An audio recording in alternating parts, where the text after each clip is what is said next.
পাঁচ পাঁচ পাঁচ পাঁচ পাঁচ পাঁচ ফোড়ন।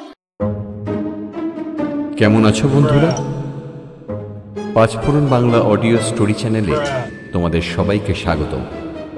বাংলা সাহিত্যের খ্যাত এবং অখ্যাতনামা লেখক লেখিকার গল্প দিয়ে সাজানো আমাদের এই পাঁচ ফোড়ন বাংলা অডিও স্টোরি চ্যানেল। আজ তোমরা শুনবে শোভন সুন্দর দাস রচিত একটি কৌতুক গল্প নেপোদেশ। কলকাতার বাসিন্দা শোভনবাবুর জন্ম 1979 সালে। তার লেখা নানান গল্প দেশ, আনন্দমেলা প্রভৃতি পত্রিকায় প্রকাশিত হয়েছে। লেখকের একক গল্পের বই মায়া মস্তিষ্ক খোয়াই পাবলিকেশন থেকে প্রকাশ পেয়েছে। লেখক নেতুদা নামক একটি অনন্য চরিত্রের সৃষ্টিকর্তা। নেতুদাকে নিয়ে তার গল্পগুলি অডিও হিসাবে ইউটিউব চ্যানেলে প্রকাশ পেয়েছে। এছাড়াও হাস্যকৌতুক, ভৌতিক বিভিন্ন বিষয়ক গল্পে লেখক সমান পারদর্শী। তোমরা আগেও লেখকের আলো আধারী নামক একটি গল্প আমাদের চ্যানেলে শুনেছ। পাঁচ ফোড়ন বাংলা অডিও স্টোরি চ্যানেল লেখক শোভন সুন্দর দাসকে তাদের এই প্রচেষ্টায় পাশে থাকার জন্য আন্তরিকভাবে কৃতজ্ঞতা জানাই। শুরু হচ্ছে আমাদের আজকের গল্প নেপোদেশ।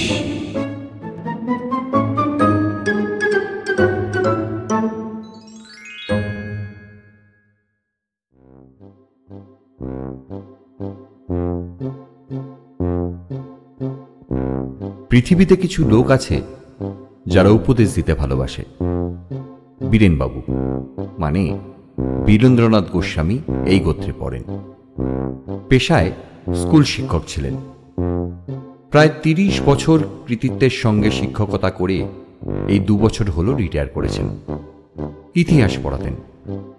অনেক বিখ্যাত ঐতিহাসিক ঘটনার কুফল নিয়ে আলোচনা করেছেন এবং সেই ইতিহাসের যাতে পুনরাবৃত্তি না হয় সেই নিয়ে ছাত্রদের প্রচুর উপদেশ বিলিয়েছেন।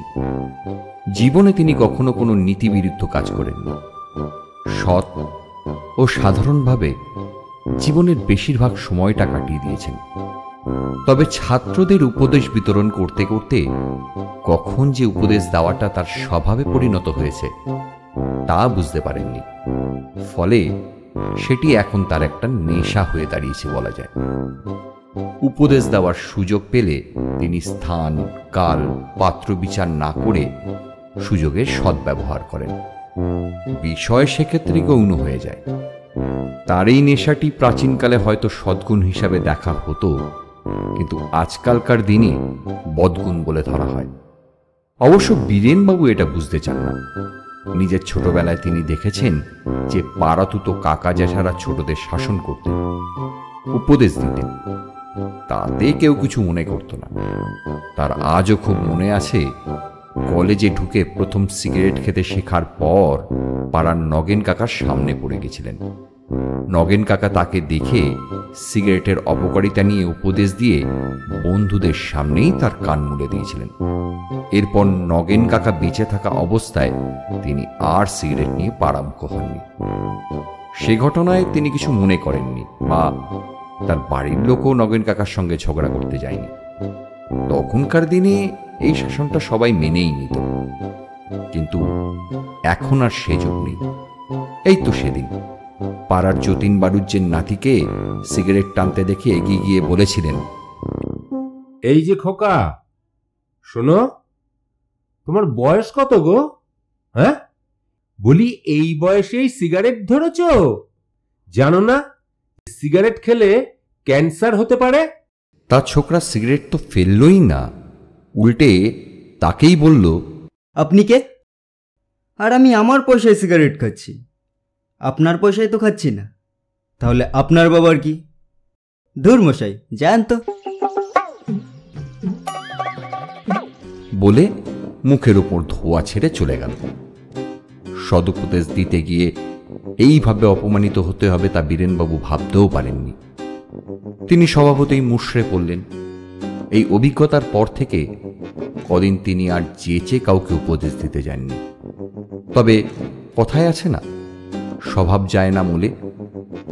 তাই উপদেশ দেওয়ার জন্য তার অন্তরাত্মা হাঁপিয়ে উঠল, কিন্তু নেবার লোক পেলেন না।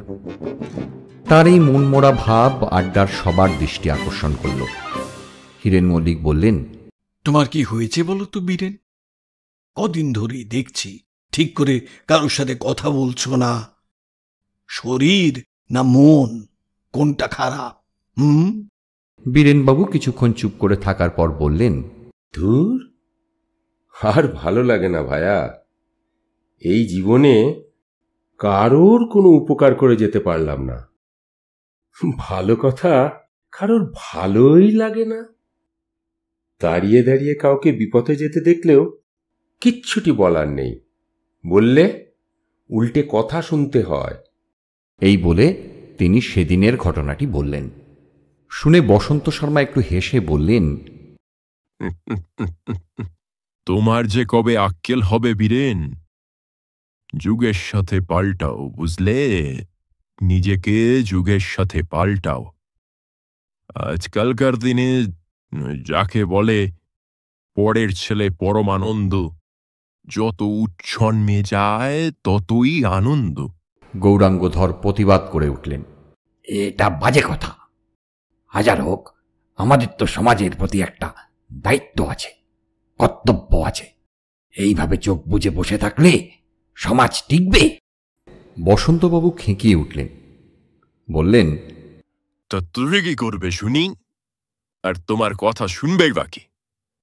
দেখছ তো বীরেনের অবস্থা। ভালো কথা বলতে গিয়ে মুখ ছামটা খেয়ে ফিরল। বীরেনবাবু বললেন, তারপর থেকে আর কাউকে যেচে কিছু বলতে যাইনি ভাই, কিন্তু চোখ বুঝেও তো আর থাকতে পারি না। কি যে করি। বীরেনবাবুর উপদেশ দেওয়ার বাতিকের কথা আড্ডার সবাই জানতেন, তাই তার কষ্টটা বুঝতে কারোর বিশেষ অসুবিধা হল না। হীরেনবাবু কিছুক্ষণ চুপ করে থেকে একটু কেশে নিয়ে বললেন, একটা উপায় তোমায় বাতলে দিতে পারি বীরেন, অবশ্য তোমার আবার পোষাবে কিনা জানি না। সবাই উৎসুক হয়ে তার দিকে চাইলেন। বীরেনবাবু ব্যস্ত হয়ে জিজ্ঞাসা করলেন, কি কি? আরে বাবা, উপায়টা কি? হীরেনবাবু একবার সবার দিকে তাকিয়ে নিয়ে জিজ্ঞাসা করলেন, তোমরা ওই মি টিউবের কথা শুনেছ? আড্ডায় সবাই না জানলেও কিছু জনের মিটিউবের শুধু নাম নয়, তার কি কাম সেই সম্বন্ধেও ধারণা ছিল। অবশ্য বীরেনবাবু সেকেলে কিপ্যাড ফোন ব্যবহার করেন, তাই সেভাবে মিটিউবের সঙ্গে পরিচিত নন। নাম শুনেছেন, কিন্তু কখনো চোখে দেখেননি। বসন্তবাবু বললেন, হ্যাঁ হ্যাঁ, শুধু নাম কেন হে, কত ভিডিও দেখেছি তাতে। সকালবেলা উঠে ওতেই তো ভজন শুনি। ক্যাসেট প্লেয়ার তো কোন কালে খারাপ হয়ে গেছে, এখন তো ওটাই ভরসা। বীরেনবাবু অবাক হয়ে জিজ্ঞাসা করলেন, আমাকে কি ভজন গাইতে বলছো নাকি? হীরেনবাবু হেসে বললেন, আরে না হে না, তোমাকে ভজন গাইতে হবে কেন? আর আমি ভজন গাইতে বলবো কেন? আর বললেই বা তুমি পারবে কেন? মি টিউব একটি বিচিত্র জগৎ হে। ওখানে ভজন, কীর্তন, ভাংড়া, রবীন্দ্রসঙ্গীত, নজরুল গীতি থেকে শুরু করে পশ্চিমা rock, pop, rap, hip hop সবই পাওয়া যায়। আর শুধু তাই কেন, তোমার যা পছন্দ তাই পাবে। গান চাও গান, নাটক চাও নাটক, সিনেমা চাও সিনেমা, রান্না চাও রান্না, বলি কি নেই? শুধু টাইপ করবে আর 1000 জন হাজির হয়ে যাবে। বীরেনবাবু একটু বিরক্ত হয়ে বললেন, আরে বাবা, তাতে আমার কি লাভ? আমি তো রান্না শিখতে চাই না, আর গানও শুনতে চাই না। হীরেনবাবু হেসে বললেন, আরে বাবা, তুমি শিখবে কেন? তুমি শিখবে কেন? তুমি তো শেখাবে, হ্যাঁ থুড়ি দেবে। গৌরাঙ্গবাবু উৎসুক হয়ে জিজ্ঞাসা করলেন, তা সেটা কি করে হবে? সেটা একটু খোলসা করে বলো দেখি ভায়া। হীরেনবাবু মুচকি হেসে বললেন, তোমরা আমার ওই ভাইপো রনিকে তো চেনো, কম্পিউটার ইঞ্জিনিয়ার। তা সে 2 বছর আগে মি টিউবে একটা চ্যানেল খুলেছিল, নাম টেকবাজি। বসন্তবাবু একটা খুকখুকে হাসি হেসে ফুট কাটলেন। টেকবাজি তো শুনেছি হে, তাই টেকবাজিটা কি? হিরেনবাবু হঠাৎ বাধা পেয়ে একটু চটে গিয়ে বললেন, টেক মানে ওই টেকনিক্যাল বা টেকনোলজি, বুঝলে? বাজে কথা রাখো। হ্যাঁ, তারপর যা বলছিলাম, তা সে এই 7-8 মাস হলো চাকরি ছেড়ে দিয়েছে, দিন রাত খালি ভিডিও বানাচ্ছে। বীরেনবাবু আঁতকে উঠলেন। সে কি, চাকরি ছেড়ে ভিডিও বানাচ্ছে মানে? আরে কিসের ভিডিও? হিরেনবাবু বললেন, টেকনোলজির ভিডিও হে। লোককে দিন রাত টেকনিক্যাল জ্ঞান দিচ্ছে, কম্পিউটার, ইন্টারনেট, হে এইসব নিয়ে আর কি। বীরেনবাবু জিজ্ঞাসা করলেন, এ তো ঘরের খেয়ে বনের মোষ তাড়ানোর মতো ব্যাপার। চাকরি ছেড়ে জ্ঞান দিয়ে বেড়াচ্ছে, তো চলছে কি করে? আর তোমরাও কিছু বলছো না? ওই রকম একটা ব্রাইট ছেলের ভবিষ্যৎ নষ্ট হচ্ছে। হিরেনবাবু এক গাল হেসে বললেন, ওইখানেই তো মজা হে। লোকে ওর ভিডিও দেখছে, দেখতে তো আর পয়সা লাগে না, কিন্তু তারা বিনে পয়সায় দেখলেও যত দেখছে তত রনির টাকা নাকি ইনকাম হচ্ছে। এই তো আগের সপ্তাহে গিয়ে 4 চাকা বুক করে এলো। বীরেনবাবু ভারী আশ্চর্য হয়ে গেলেন। এরকমও হয়? লোককে বিনে পয়সার জ্ঞান দিয়ে টাকা ইনকাম? তিনি অবাক চোখে হিরেনবাবুর দিকে তাকিয়ে রইলেন। হিরেনবাবু বললেন, তুমি বরঞ্চ এক কাজ করো, কাল বাড়িতে এসো। রনি তো প্রায় সব সময় বাড়িতেই থাকে, আমি ওকে বলে রাখবো খন। দেখো, তোমারও হিল্লে হয়ে যেতে পারে।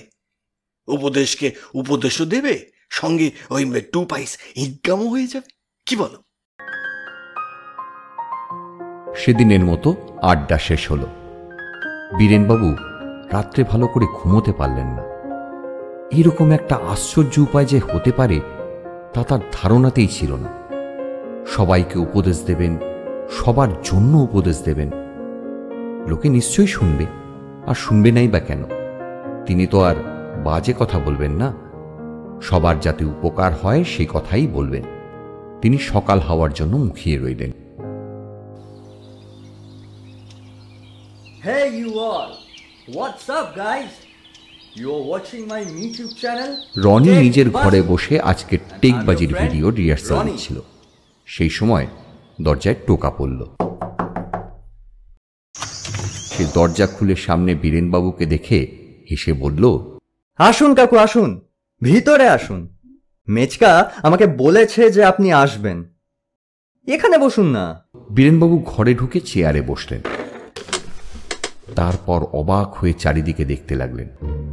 গোটা ঘরটাই প্রায় একটা স্টুডিও। ক্যামেরা, লাইট, কম্পিউটার দিয়ে চারিদিক ভর্তি।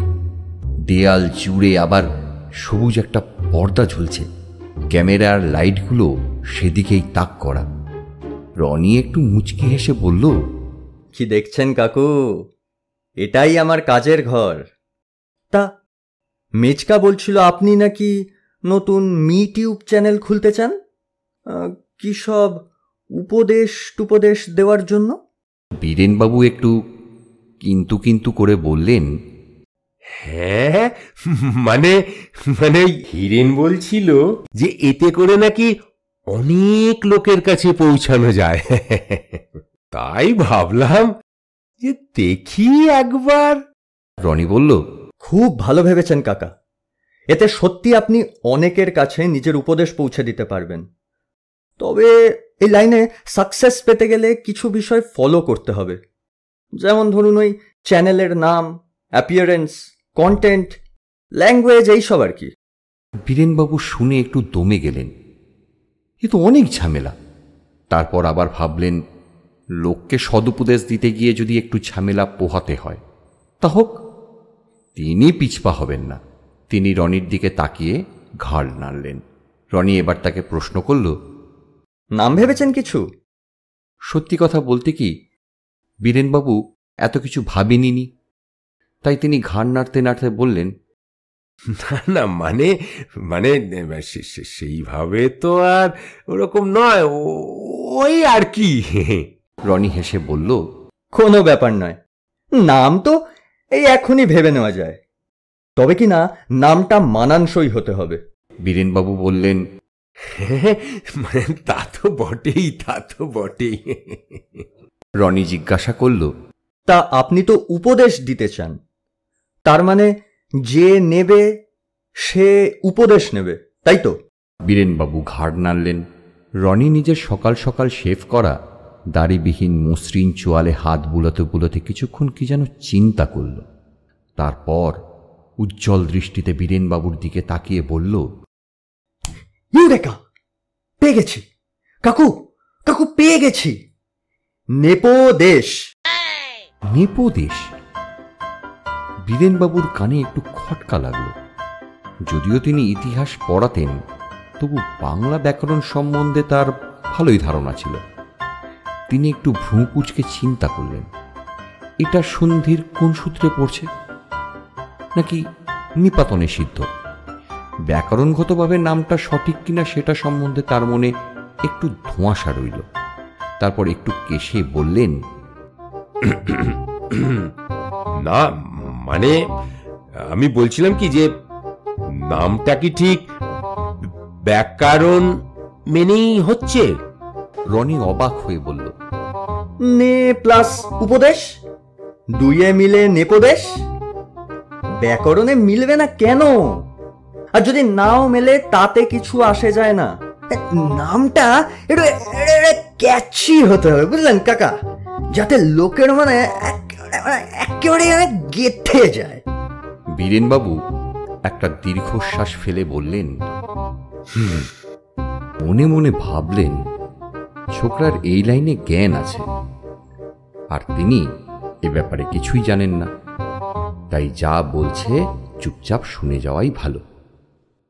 রনি এবার বলল, কন্টেন্ট তো হবে আপনার উপদেশ, তবে বলে তাকে নিরীক্ষণ করতে করতে তার চারিদিকে একবার পাক খেয়ে এসে বলল, আপনার গেট আপটা চেঞ্জ করতে হবে, সাত্ত্বিক লুক আনতে হবে। ওইসব প্যান্ট শার্ট পরে দিলে হবে না, কুর্তা পায়জামা বা ধুতি পাঞ্জাবি পরতে হবে, কাঁধে উত্তরীয় নিতে হবে,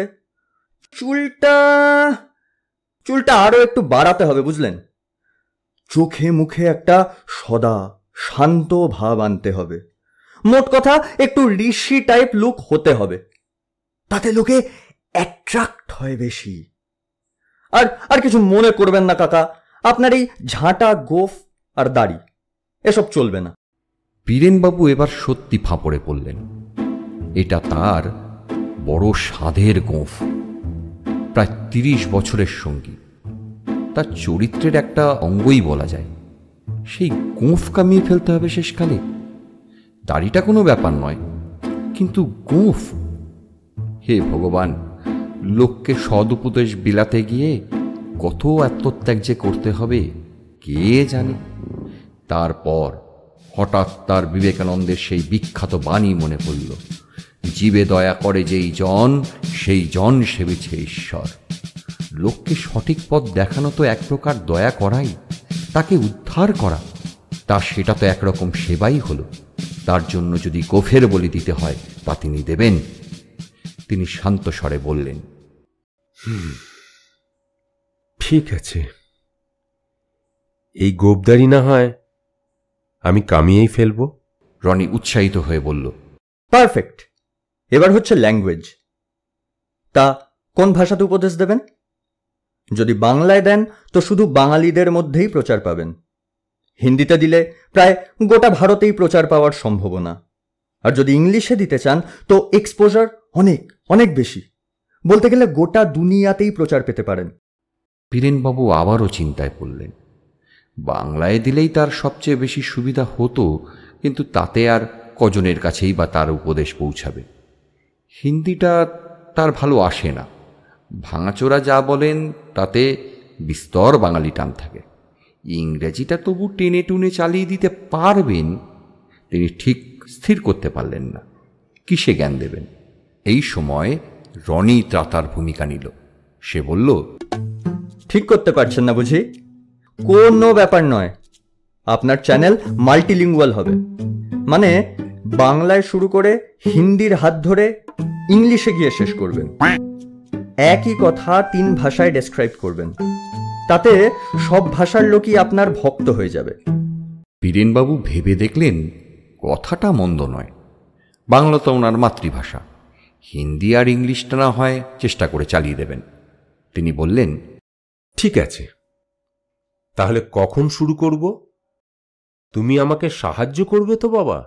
কারণ আমি কিন্তু এসব ভিডিও টিডিওর ব্যাপারে কিছুই জানি না। রনি হেসে বলল, সে আপনি চিন্তা করবেন না। প্রথম প্রথম আপনি আমার এখান থেকেই কাজ করতে পারেন, যতদিন না নিজের স্টুডিও বানাচ্ছেন। বীরেনবাবু হাঁপ ছেড়ে বাঁচলেন। তিনি বললেন, আচ্ছা, আজ তাহলে আমি উঠি। এর মধ্যে তাহলে জামা কাপড়গুলো কেনাকাটা করে ফেলি। রনি বলল, হ্যাঁ, করেই ফেলুন। এদিকে আমি আপনার চ্যানেল বানিয়ে রাখছি।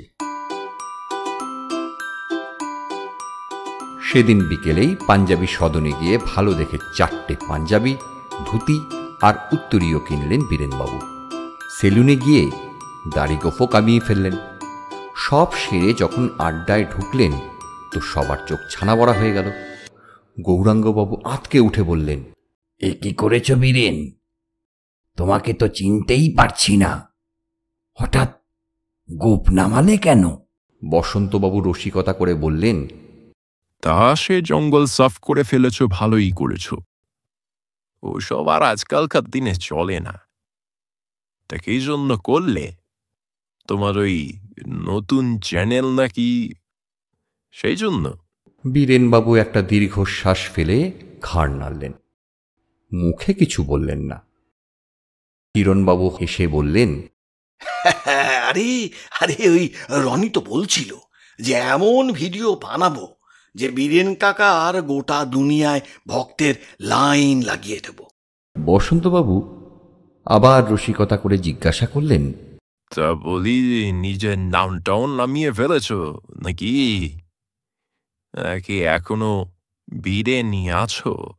বীরেনবাবু এই প্রশ্নে একটু অবাক হলেন।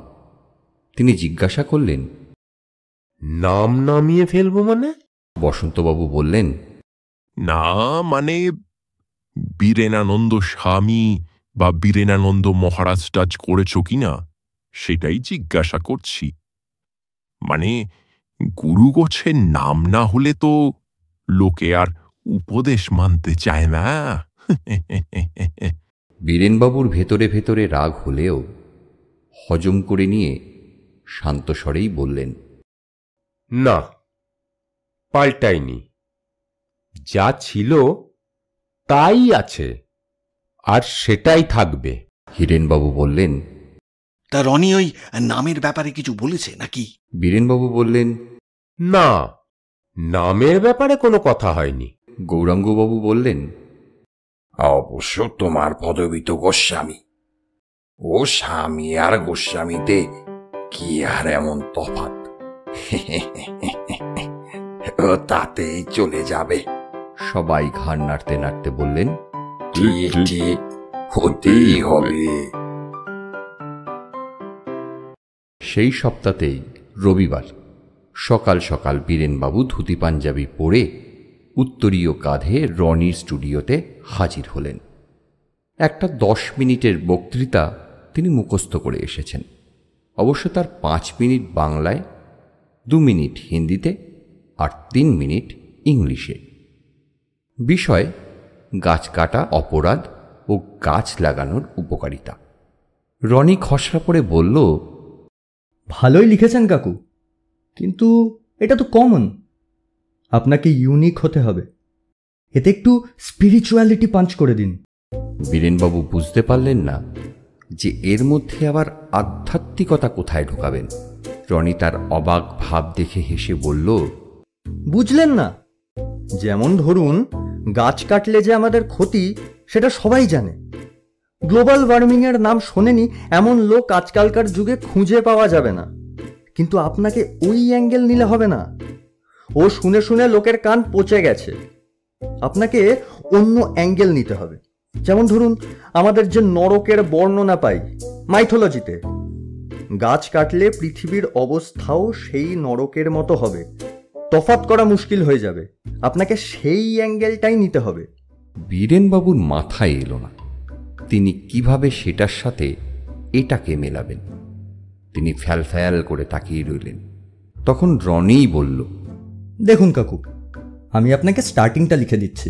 বলে নিজেই পেন দিয়ে একটা খাতার পাতার মধ্যে সব লিখতে লাগল। বীরেনবাবু তার দিকে তাকিয়ে বসে রইলেন। প্রায় 10 মিনিট পর সে বীরেনবাবুকে পাতাটা দিল। বীরেনবাবু দেখলেন প্রথমেই শিরোনামে লেখা আছে নরক হয়ে যাবে, তারপর ব্র্যাকেটের ভেতরে হিন্দিতে নরক বন জায়েগা, আর ইংলিশে ইট উইল বি হেল। শিরোনাম দেখে বীরেনবাবুর চক্ষু চড়ক গাছ। এ কি লিখেছে? তিনি রনির দিকে অবাক হয়ে তাকালেন। রনি বলল, কি হলো কাকু? বীরেনবাবু ঢোক গিলে বললেন, না না, মানে এই হেডিংটা। তার কথা শেষ করতে না দিয়েই রনি বলল, আরে ওখানেই তো মজা। লোকে হেডিং দেখে আটকে উঠবে, তাদের মধ্যে কিউরিওসিটি জাগবে। তখন আপনার ভিডিও ক্লিক করে দেখবে যে এর মানেটা কি। লোককে চমকে দিতে না পারলে এই লাইনে তাড়াতাড়ি দাঁড়াতে পারবেন না। পুরোটা পড়ুন, বুঝতে পারবেন। এটা আপনার একটা ইউনিক স্টাইল হয়ে যাবে। প্রথমে লোককে চমকে দেবেন আর তারপর আশ্বস্ত করবেন। বীরেনবাবু আবার লেখার দিকে মনোনিবেশ করলেন। না, ছোকরা খারাপ লেখেনি। প্রথমে লোককে নরকের বর্ণনা দিয়েছে, যেমন সবাই মৃত, কোথাও আলো নেই, প্রাণ নেই, এইসব ভয় দেখানো কথাবার্তা। তারপর যদি গাছ কাটো তাহলে পৃথিবীর এই দশাই হবে। তাহলে পৃথিবীকে নরক হওয়া থেকে আটকাতে গেলে গাছ লাগান। বীরেনবাবু পড়ে খুব খুশি হলেন। তিনি রনির দিকে তাকিয়ে এক গাল হেসে বললেন, বেড়ে লিখেছে তো। হ্যাঁ, রনি হেসে বলল, ওই করেই তো চালাচ্ছি কাকু। যাকে আপনি এইটা মুখস্থ করে ওইখানে দাঁড়িয়ে পড়ুন, তারপর ক্যামেরার দিকে তাকিয়ে গড়গড় করে বলে দিন। অবশ্য একটু নাটকীয়তা রাখবেন, মানে ভয়ের জায়গায় চোখ বড় বড় করে বলবেন। আবার যখন গাছ কাটার কথা বলবেন তখন একটু দুঃখ দুঃখ ভাব আনবেন।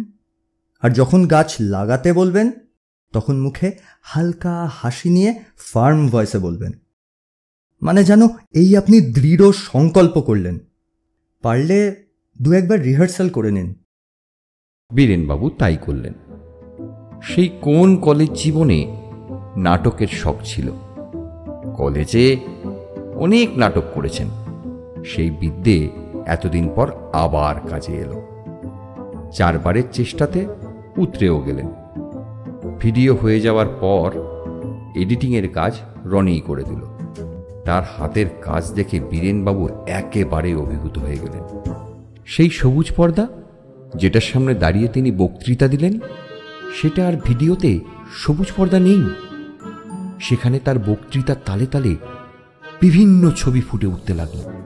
নরকের বর্ণনার সময় নরকের ছবি, গাছ লাগানোর সময় সবুজ বনের ছবি, সঙ্গে পরিস্থিতির সঙ্গে মানানসই কখনো ঢাক, আবার কখনো সেতারের মূর্ছনা। তিনি একেবারে রনির ভক্ত হয়ে গেলেন।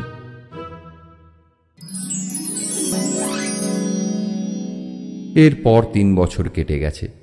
বীরেনবাবুকে এখন বীরেন বা বীরেনবাবু বলে কম লোকেই ডাকে বা চেনে। গোস্বামীজি বলেই তিনি ভক্তমহলে বেশি পরিচিত। তিনি আর এখন যে সে লোক নন। তার উপদেশের এখন অনেক দাম। লোকে তার উপদেশ শোনার জন্য মুখিয়ে থাকে। ইউটিউবে তার এখন 30 লাখের উপর ভক্ত। এছাড়াও তিনি ফুটবুক বা ইনস্টাকিলোতেও বেশ জনপ্রিয়। ইউরোপ, আমেরিকা থেকেও আজকাল ডাক আসে। খুব শিগগিরই একটা আশ্রম বানাবেন। কথাবার্তাও প্রায় পাকা। রনি এখনও নিজের চ্যানেল চালায় ও বীরেনবাবুর মিটিউব, ফুডবুক এইসব সামলায়। তিনি তাকে খুব স্নেহ করেন, মোটা টাকা ভালোবেসে প্রতি মাসে দেন। আড্ডায় তার আর যাওয়া হয় না। আসলে বসে বসে গল্প করে সময় নষ্ট করার মতো সময় তার নেই। সেদিন আড্ডায় কি প্রসঙ্গে বীরেনবাবুর কথা উঠল। গৌরাঙ্গবাবু বললেন, যাই বলো ভায়া, বীরেনের এইরকম কপাল ফিরে যাবে কে জানতো। একেবারে সাধক বামাখ্যাপা হয়ে গেল। বাড়ির সামনে তো প্রায়ই দেখি গাড়ির লাইন। সত্যি দেখালো বটে। বীরেনবাবু বললেন, শুনছি কোথায় নাকি ওই আশ্রম টাশ্রম করার কথা চলছে, ওই রনি বলছিল। বসন্তবাবু ফুট কাটলেন, ওর উপদেশের ঠেলায় কত লোকের কত উপকার হলো জানি না বাপু, কিন্তু ওর নিজের বিস্তর উপকার হয়েছে এই কথা কিন্তু ঠিক। ঠিক এই সময় বৈঠকখানার বাইরে জ্যামে দাঁড়িয়ে থাকা বীরেনবাবুর গাড়িটা সকলের নজরে পড়ল। ভেতরে বীরেনবাবুকে দেখে আড্ডার সবাই প্রায় লাফিয়ে উঠলেন। হীরেনবাবু দরজার কাছে গিয়ে চিৎকার করে বললেন, বীরেন, আরে ও বীরেন। বীরেনবাবু শুনে জানলা দিয়ে তার দিকে তাকালেন। হীরেনবাবু হেসে বললেন, বাবা, 100 বছর আয়ু হে তোমার। আমরা আমরা এক্ষুনি তোমার কথাই আলোচনা করছিলাম। তা বলি, চললে কোথায়? হ্যাঁ, আরে এসো এসো, বসো বসো, একটু চা খেয়ে যাও। বীরেনবাবু গাড়ি থেকে নামলেন না, কেবল জানলা থেকে মুখটা বাড়িয়ে বললেন, না ভাই, চা খাওয়ার সময় নেই, অনেক কাজ পড়ে আছে, কত কি করা বাকি। যা চাই তার কণাটুকু এখনো করে উঠতে পারিনি, তাই নষ্ট করার মতো সময় আমার হাতে একদম নেই। আর তোমরাও এইভাবে বসে বসে সময়টা নষ্ট করো না, বরঞ্চ কাজে লাগাও, তাতে তাতে তোমাদের উপকারই হবে। এই বিষয়ে আমার একটা ভিডিও ইউটিউবে বেরিয়েছে মাসখানেক আগে। ওতে আমি বৃদ্ধদের কি করা উচিত আর কি নয় সে সম্বন্ধে বিস্তারিত আলোচনা করেছি। চাইলে তোমরা কিন্তু একবার দেখতে পারো। হীরেনবাবু একটু কেশে বললেন, নিশ্চয় নিশ্চয় দেখবো, নিশ্চয় দেখবো। হ্যাঁ হ্যাঁ, দেখো দেখো। যাই হোক, এখন চলি, পরে সময় পেলে এসে একদিন চা খেয়ে যাব। জ্যাম কেটে যাবার ফলে রাস্তা খালি পেয়ে বীরেনবাবুর গাড়িটা হর্ন দিতে দিতে বেরিয়ে গেল। গৌরাঙ্গবাবু ফ্যাল ফ্যাল করে সেদিকে তাকিয়ে থেকে বললেন, যা উপদেশ দিয়ে গেল। হীরেনবাবু একটা মুচকি হাসি হেসে বললেন, না হে না না না না, ওটাকে ওই উপদেশ বলে না, ওটা হলো গিয়ে নেপোদেশ।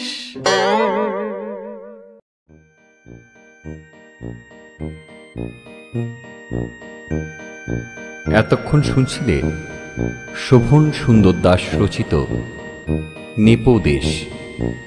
গৌরাঙ্গবাবু ও বসন্তবাবুর চরিত্রে আমি কৌশিক গাঙ্গুলি, বীরেনবাবু অঞ্জন সান্যাল, হীরেনবাবু রাজ চ্যাটার্জি এবং রনির ভূমিকায় doctor Saranya Sanyal. Poster design, recording, sound mixing Kaushik Ganguly. গল্পের নির্দেশনায় কৌশিক গাঙ্গুলি। গল্পটা ভালো লাগলে চ্যানেলকে সাবস্ক্রাইব করে লাইক, শেয়ার আর কমেন্ট বক্সে তোমাদের মূল্যবান কমেন্টগুলো জানাতে ভুলো না যেন। আর নতুন নতুন গল্পের আপডেট পেতে বেল বাটনটাকে প্রেস করতে অবশ্যই ভুলবে না। তাহলে দেখা হচ্ছে আগামী সপ্তাহে একই দিনে একই সময়। পাঁচ পাঁচ পাঁচ পাঁচ